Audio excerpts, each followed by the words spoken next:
You have any proof? Please tell. Nabasa ko na yung gusto palang yung ginagawa pala ni Robin Padilla dito, mga boss. No? Gusto pala ni Robin Padilla intrigahin po yung PCO. Gusto niya intrigahin kasi siguro gusto niya wag mabigyan ng budget, bumaba yung budget, etc. etc. Kaya naman po pala, mga kababayan, sa pagkakaintindi ko lang kaya naman po pala pati si Robin Padilla ang daling mapaniwala sa Tagalog, salitang kalye, uto-uto. No? Kaya pala nagpapauto si Robin Padilla doon sa video na nakita niya, mga bossing, PCO. Siyempre, busit na busit, galit na galit sila dyan. Di ba? Inis na inis sila dyan. No? Sa pamamagitan ni Atty. Claire Castro. Ngayon po, putik na ito. Hindi talaga ako makapag-move on kay Robin Padilla, mga boss. Bakit? Si Robin Padilla naniwala na actually, may patanong siya pero alam natin na pa-intriga yung banat niya, mga kababayan. Di ba? Hindi ako maniwala na pinaniwalaan niya yun. Ito po, pakinggan nyo, mga kababayan. Ang usapan nila, ang pagdepensa ni Loren Legarda, mga bossing, doon sa PCO para doon sa kanilang budget at ang mga dahilan ni Robin Padilla. You have any proof? Please tell me. And I would be happy to call them out and to prove that to them. Meron po kasing, maraming salamat po, ginang tagapangulo. Meron po kasing lumabas na voice recording. Kung pwede po natin mapanood. Para sa inyo po manggaling kung totoo ito o ito ay AIO o ito'y kagagawan lang ng mga ibang taong gustong manira. Pwede po natin mapakinggan. Ayon po sa mga... Pwede nyo pong sabihin hindi sa inyo galing ito Opo. Hindi ko po sinasabi sa inyo galing ito. Opo. Hindi nga alam niya kung saan ang source Di ba? Wala lang. Parang trip-trip na. Ilabas natin. Intrigahin natin yung PCO para hindi mabigyan ng budget. Para bumaba yung budget. Di ba? Ang sinasabi lang po nila, ito daw po ay... Kunyari hindi ko po sinasabi na ito po ay galing sa inyo Pero mga bossing, kapag napakinggan nyo ay putek na yan. Pakinig talaga natin dito sa mga manonood. Yung mismong video ni Robin Padilla at sabihin nyo sa amin, mga kababayan, mga boss chief sir, kung kanino boses o kanino malapit ang boses na ito. Hingi ka na naman ng dagdag. Puro palpak naman yung mga vlogger mo. Pasensya na, madam. Ginagawa naman po namin lahat yung mga... Both side, no? Yung dalawang babae nagsasalita mga kababayan, malayong malayo sa boses ni Atty. Claire Castro mga bossing. Ulitin natin, balik natin si Robin Padilla Boses ng USEC. Ang daling mapaniwala ko. Sino man ang nagsabi sa iyo na yan ay boses ng USEC, ang dali mong mauto. Sinasabi lang po nila, ito daw po ay boses ng USEC.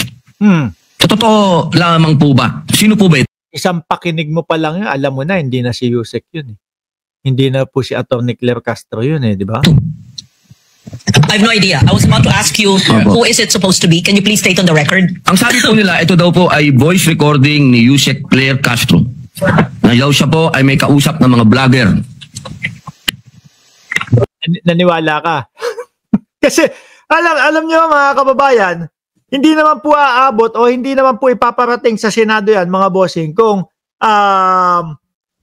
hindi naniniwala si Robin Padilla Kung hindi nauto si Robin Padilla mga boss, di ba? Umabot pa dyan Pero ulitin ko, no? Yung boses, halos kahawig ng boses ni Badoy. So hindi po, sa inyo po hindi galing sa kanya. Instead of naming somebody that we're not sure of, why don't we send it to the NBI for a voice print? Imbis na nangungula tayo, nagbabagay tayo ng pangalan. Because I cannot... the name of Yusek or Atty. Castro. It's unfair for her. I-print nyo na lang sa voice print na lang sa NBI. Para hindi tayo masabi sa mga ganyang mga balitaan. Because I will give you an advice from Denzel Washington. Sabi niya, if you don't listen to the news, you're uninformed. If you listen to the news, you're misinformed. Ganun lang.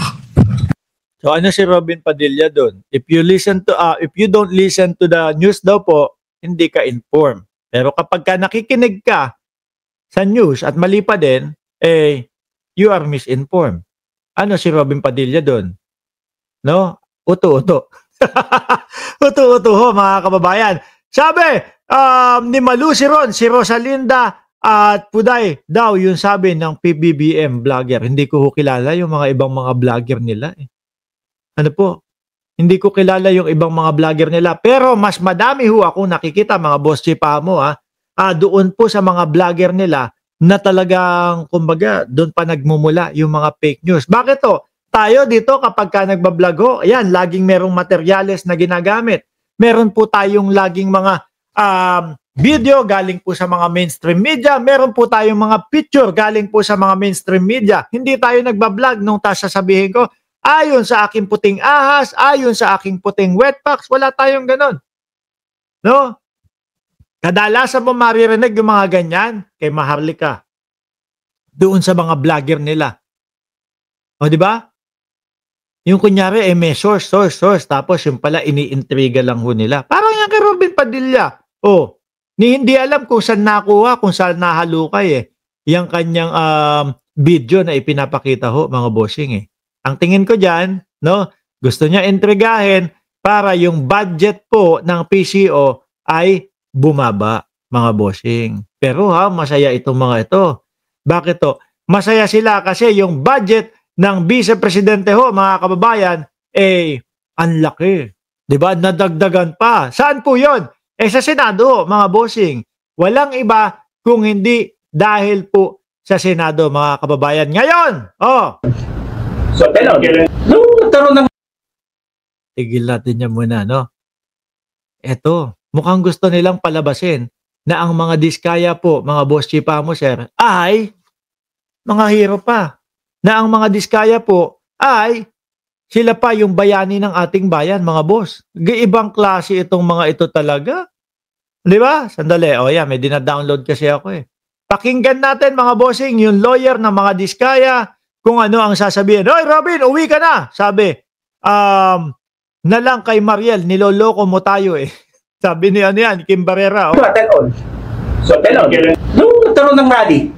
nung nagkaroon ng rally, pinagbabato yung bahay nila, sinabi magdanakaw sila. So, ang daming gumawa noon. Di ba? Talagang sinugod po yung bahay ng mga diskaya, mga kababayan.